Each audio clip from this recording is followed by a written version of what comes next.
And we are live. All right. Welcome everybody to WTRT's live broadcast. Today we have the great Andrea Craven, Hi, who everybody.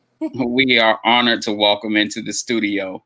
You can see us. You can see the live stream, of course. So if you're already watching, you can share. Please share the link on. Share the YouTube link. If you're on Facebook, share it. Share it. Share it.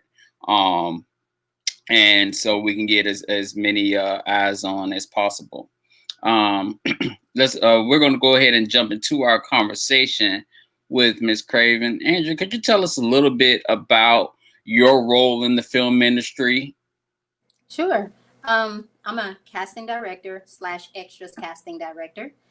So we mostly cast, if we're not working on casting day player roles, we basically cast background. So those are non-speaking roles, individuals behind the scenes.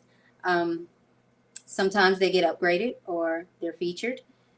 So yeah, basically that's my job, is to create the background and the atmosphere.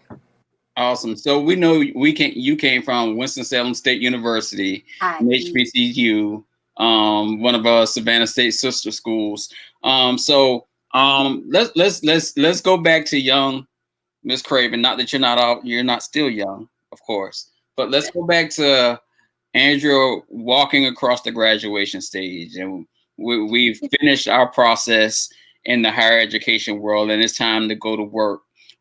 How did you decide you wanted to work in the film industry? And once you made that decision, how did you decide what role you wanted to play in film?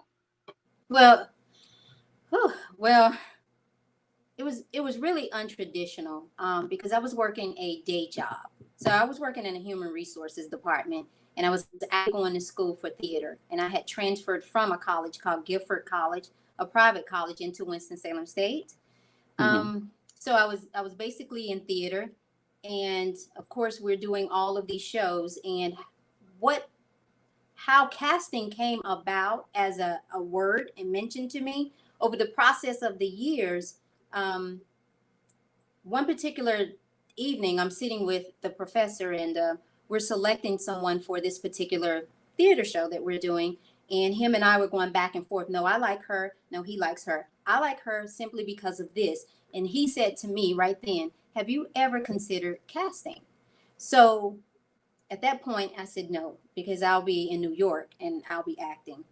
So that's when the word casting first came up while I was Okay. at Salem State University.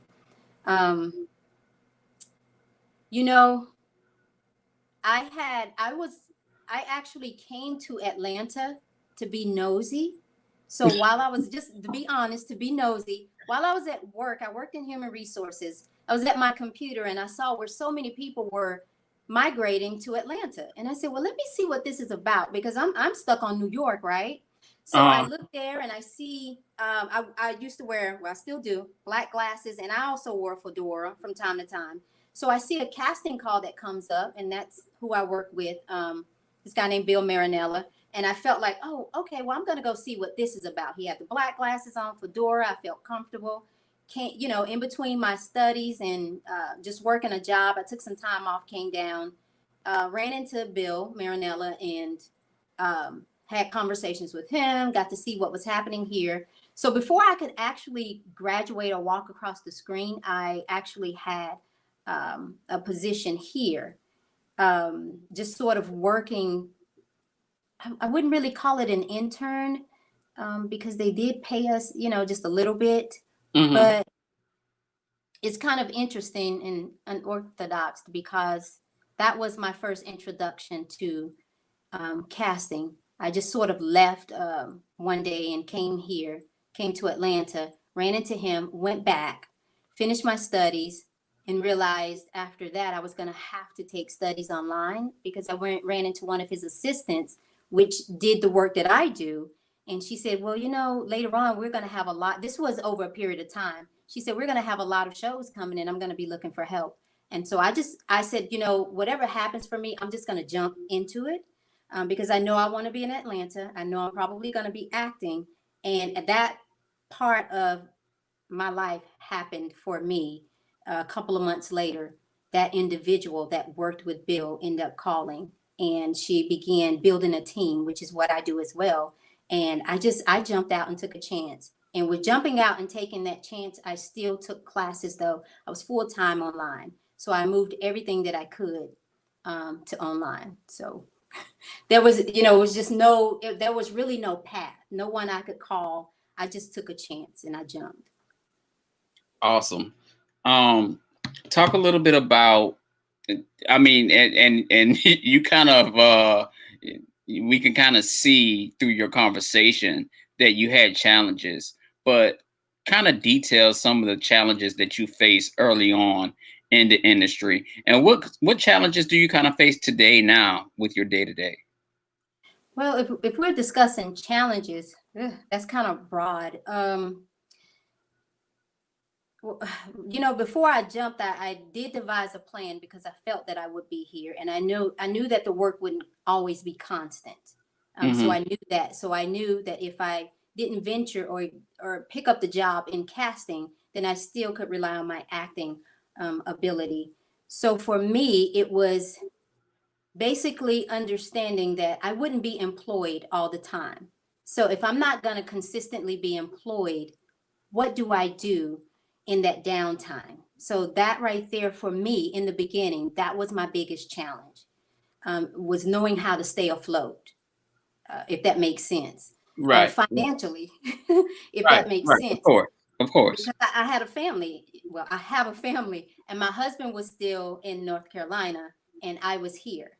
Okay. So now we have two separate households, and now I have to keep up this household as he's keeping up that household before we come together. But, I'm not consistently working. So I would say that figuring out how to maneuver and transition into, whatever else I would need to transition into just to Hmm. keep my finances flowing for me in the beginning was the biggest challenge.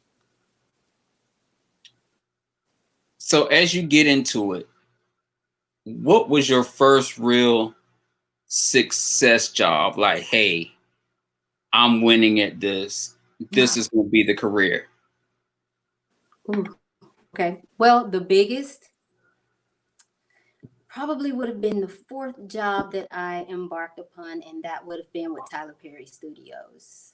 When we got a call to work at Tyler Perry Studios, and for everybody that's watching or listening, sometimes in this industry, well, not sometimes, make sure that you listen and you hear from within. And for me, it was always from my gut. I always knew what would happen or could feel or sense what would happen next. Um, Hmm. so that introduction came where I knew, okay, I think I'm going to be grounded when Tyler Perry Studios came along. So I was there for 3 years. Awesome. Awesome. Awesome. Um, Working in the casting role that you work in, you come across all different people, and they're all looking for work. Talk a little bit about the impact COVID-19 has had on the industry. Some of the stories that you've heard from the people that have come to you looking for work, and some of how COVID has really changed the day-to-day operations in film. Um, well, pretty much we're mustering through the challenges pretty well. So if I should have a really good COVID booking team, because now Mhm. everything is separated. Our job and everyone's job on the show is already, the plate is full. And so now with COVID-19, each department has extra work that we have to put into it. And a lot of extra work that goes into it now than it did before. And so we just have to really, really adjust and work with that. But everybody has to do their part. So basically what we are encountering, and it's not really bad. It's a great flow. Right now I would say the only thing is we're not working with a lot of, because on the show we're now doing its background. So now the background has subsided. You don't have that much background now. And so the directors, the producers, not that they weren't before, are being more active. with who they bring into the scene and onto the set, because now you'll be more now the background are a lot in focus, a lot more in focus, because now they're in what we call zone A. So if I'm an actor, you're right here now with me more so than you being a blur. So what happens now is we have to set up with our department and with the COVID team, and the background. Everybody that's selected now has to go through a COVID testing process. Mm-hmm. And from that process, make sure you sequester yourself that day after your COVID test, because now our next day leads straight into your fittings. And then your third day now leads into filming. So basically, that's what we're dealing with. So we have to have individuals that are going to be consistent and that we can rely on, and that's really going to do the work, because right now it's a 3-day process for us, at least for the show that I'm on right now. I'm not sure, about any other shows. And so with our day-to-day process, we don't take in any of that information when it comes with COVID testing. That's medical related. Um, Normally we know if everyone showed up, and then we know who to book the next day for their fitting, and then on from there for their work day. But yes, it's a lot. It's a bigger process now. So it's a lot more administrative work too on our end, as far as that goes. But we haven't hit any bumps in the road right now. So everybody's been in compliance. Everybody, all the background on the show that I'm doing right now have been great. So they've all shown up. They've been dedicated. Has it added production days to the production schedule? Because we all know, Dylan, in this business, time is money. And so when you lay out a production schedule, studios take the break from that. Has it extended the production schedule, or are there contingency days factored in? Nope. We're actually on schedule. Days that we have right now for filming, we're on schedule. And I don't foresee that COVID on our show, knock on wood, would have an issue with that, even if we had to increase some days. Mm-hmm. If days were to increase, it may be because maybe rain or weather or just anything that could happen on set that may have delayed something in the process where you may have to tack on another day or so. But no, right now we are on schedule.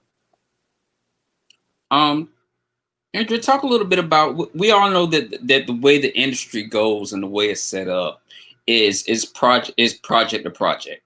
So once one project wraps, how do you decide what project to jump on next? What's that decision process like? Do you go back home and kind of regroup and look at the landscape and see what's available? What's your process for picking which project to get on and how much time you're going to devote to that? Well, we have a website that we go to, and it's called Production Weekly. So you have different websites out there that it's like a I haven't been in an 8 to 5 in a while. It's almost like a job, like a board, like a forum somewhat, but it's a website that we go to, a link that we go to, and it shows all the movies, all the TV shows that are filming everywhere.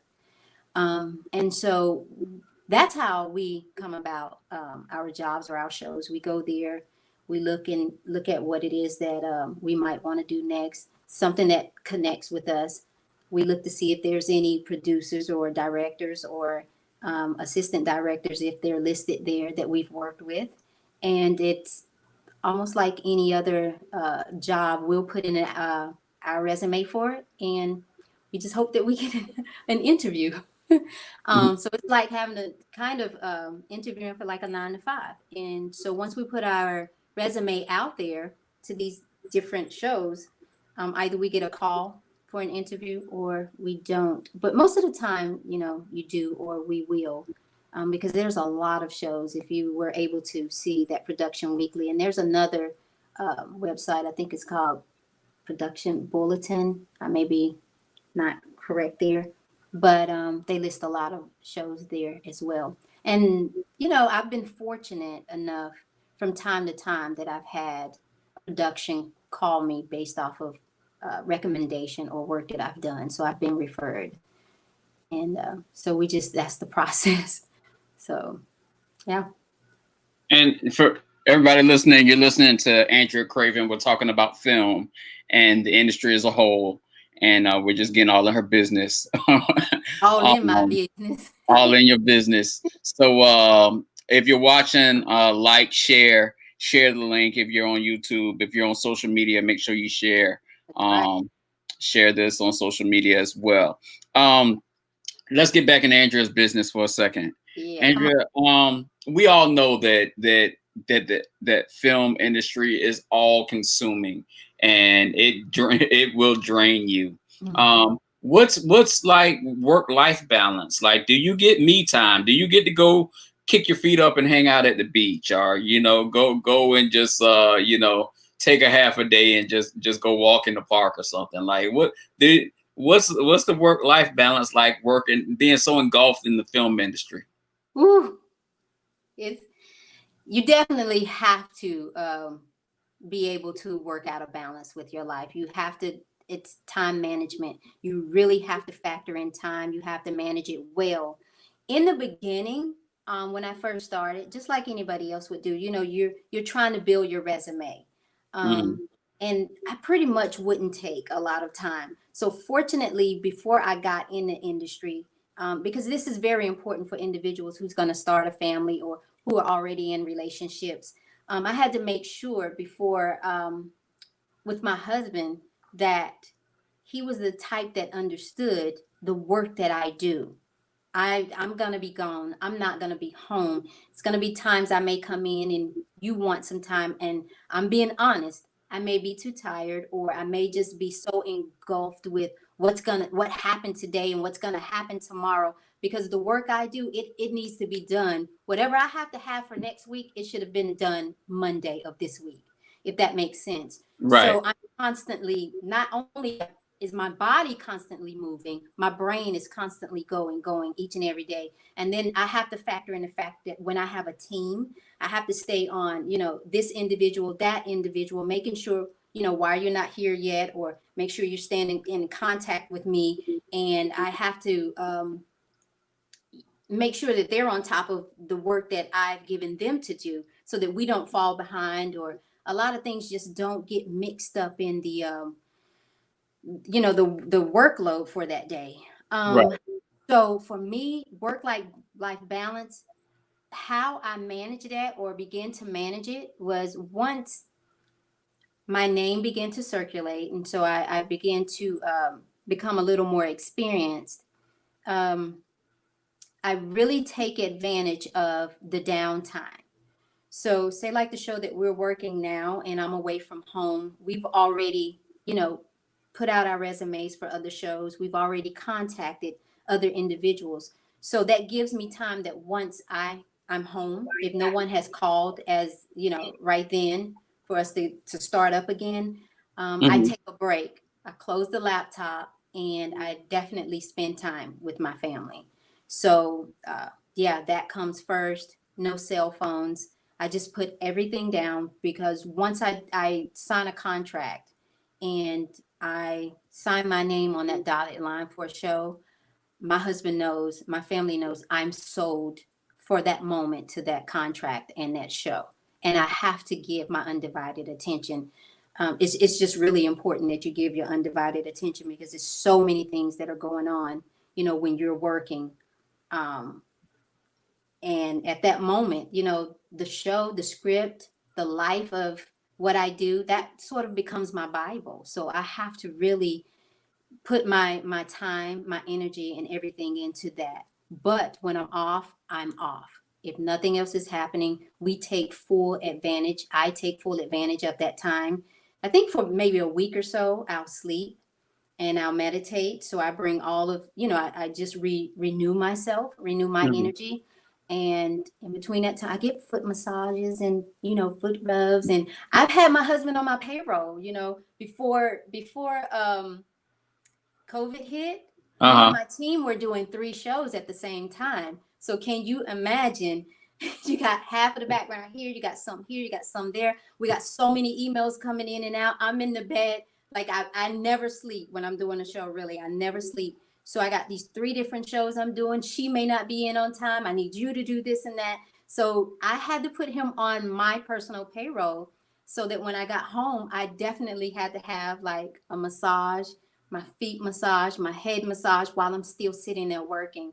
And so he understands. I mean, he was getting paid. So he's like, okay, I do it anyway. I do it for free. So now I'm getting paid. So yeah, and I find little perks like that to help him out because he's very, your family, if you have a family that understands and they're very supportive, I think you should give back to them too. But yeah, I take that time out. And once I meditate for a week or so and, I've done my long time and I've come down, then it's our time. And, we spend time together and, when we met, we always did this we like to sing in a car. So we always do these little karaoke shows, just the things that we do to give back to each other that we like to do.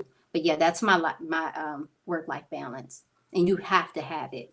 And I would suggest for those individuals that are working or starting out working or haven't started working yet, make sure your family understands and make sure you give yourself that time.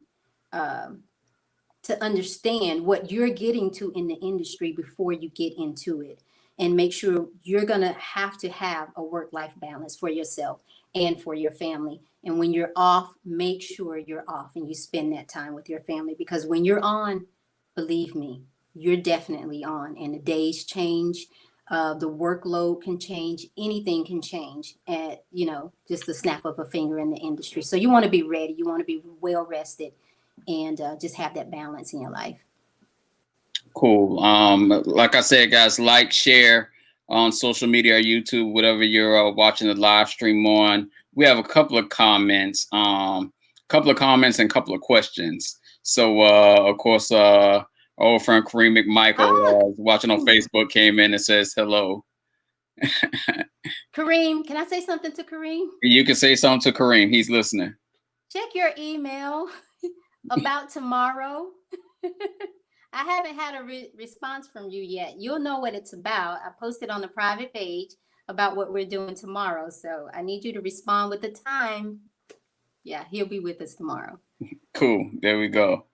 All right. And so our multimedia and digital communications track coordinator and the man who also taught me when I was a student at Savannah State has chimed in. He is watching as well. And he wants to say hello and welcome you. Thank you, Reginald.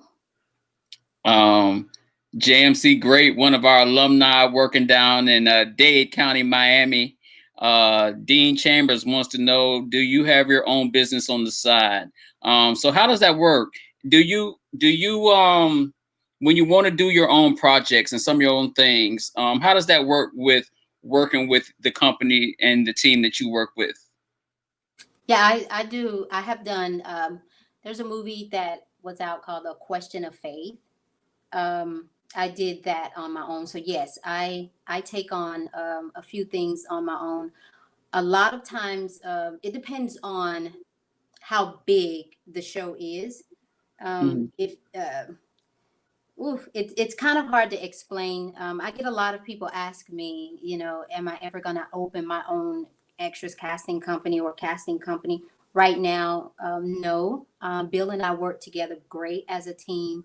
And we work great together when we're not a team and I'm doing something on my own.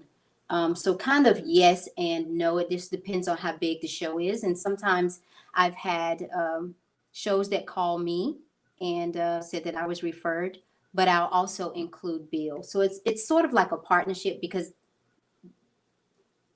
how big the show is, I have to have him and I have to be able to put a team together. And the reason I say to have him is because it's the mesh that we have. There's certain things that he can take care of while I'm handling all of this here. And I can't divide my time. Not that I can't do what he does, but it just works easier if I can say, hey, you go deal with this, talk to them about this and that, and let me take care of all of this with the team all of putting this together, the goings in and the goings out, and then we'll come back together to discuss this or the contracts for certain upgrades or certain specialties that happens and that happens throughout the show. So there's a need for us to be together, but then, you know, I do take on a few projects that are smaller, you know, by myself, if need be. And one of our journalism and mass communication seniors and a Georgia Film Academy graduate, Miss Davis wants to know if you're looking for any mentees or interns. You know, not now since COVID, but before COVID, the team that I had on the 3 shows that I did was the Underground Railroad. I was also working on a series called Doom Patrol, and Aretha Franklin's Respect with Jennifer Hudson. So I did put together a team. I mentored them and I trained them. And out of that team or those individuals, I selected who would then work on the Underground with me, go over to another show with one of my other main associates, and then work on the third show, which they're still all working with me. They were just in different you know, sections of towns and studios, but I'm not right now since COVID. But yeah, I do take on mentees and trainees. It's important that, you know, I do, because I can't do it, you know, on my own. It doesn't work. I can't do it by myself. It takes a team. So we are in the last 4 minutes of our 30-minute program with Miss Andrea Craven, who has been very enlightening with her commentary about her career, about film as a whole, and about how things operate. Talk a little bit of talk directly to the students who need some advice on how to break into the industry, if you could. What's a good jumping off point? What would you advise them to do if they, you know, just didn't know how to get started? Just keep doing what you're doing. And was her name Jovan? Is that her name? Giovanna, yeah. Exactly what she did. She stepped out there, she put it out there. Hey, what do you need? Do you need anything? But one thing, while you're putting yourself out there, make sure you're ready. Because in this industry, and especially with COVID, if something happens and they need someone right then, make sure you have your life in order, everything managed at home.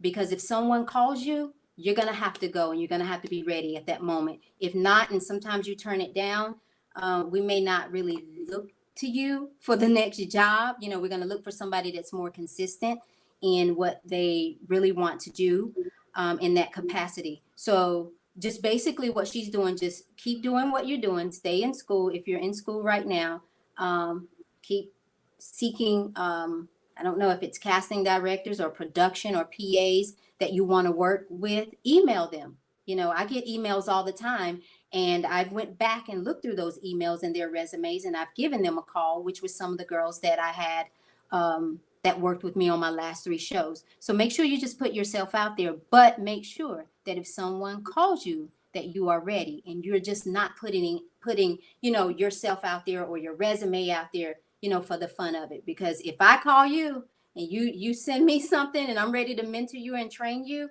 trust me, I work, my team works, and you will be working. So just make sure you're ready to work, you know, when you do that, if you get that call. Because in this industry, there's no path. It's really who you know. From time to time, it's mostly who you know and not really what you know. Because at least from my side, if you know a little bit of what I need you to know computer wise, I can assist you with the rest if you're teachable and trainable and you can absorb that information. I can teach you the rest. I just need you to work. Yeah. And yeah, okay, it's 5:29. So this will be we're going to go out on this one, and this may be something you have to think about.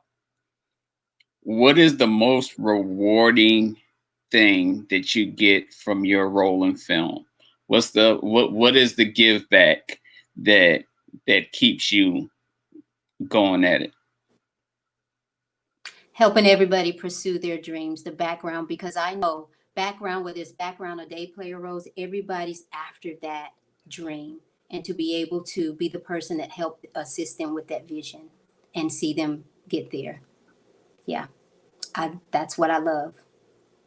And to see them happy and it's not about the accolades saying, oh, thank you, Andrea, thank you for this. No, from my heart, I thank you. I thank everyone that submits, that comes and works every day on set, because you're not only helping us with the vision of a show, this is moving you and motivating you towards your vision as well. So just to be connected to everybody else's vision that I come across, that's enough for me.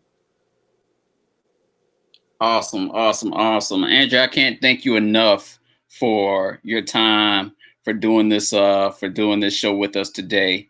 We really appreciate it. The insight you gave our students is invaluable. And I look forward. I guess I'll see you tomorrow, of course. Yes. And we would love to have you back sometime. You don't have to be in Savannah for us to do a live. Oh, you gotta come back. You just gotta call me, text me. Just let me know. I'm always there for you. I got you. And another thing I wanted to mention, I'm gonna put you on the spot. We have an annual big communications, media, film, radio, all it's all things incorporated conference once a year called the Southern Regional Press Institute. And it's a 2-day conference. You don't have to come for 2 days, but it's a 2-day conference. And we would love we've of late we've had a lot of film industry panels where we invite panelists in. This year our good friend Kareem again is in charge of putting it together. But I'm gonna go ahead and throw out an invite to you to this year's Press Institute, and hopefully we can get you in and get you on one of our film panels and get you involved. So thank you so much, Andrea, and thank you all that have tuned in and all the likes and shares. I see the hearts and the likes thank you up on my screen, and the comments have been invaluable. Dean, next time I come back, let's get a little more in depth and into the meat of it, because a lot of this is gut, and I love talking about it. In any way I can help, I'm here to help. Right, definitely. We'll dive deeper in the next time. So, you all look for our next live broadcast. We've already put Andrea on the spot, so she said she's coming back, so we'll look forward to a part 2 of our conversation with Miss Craven. All right. All right.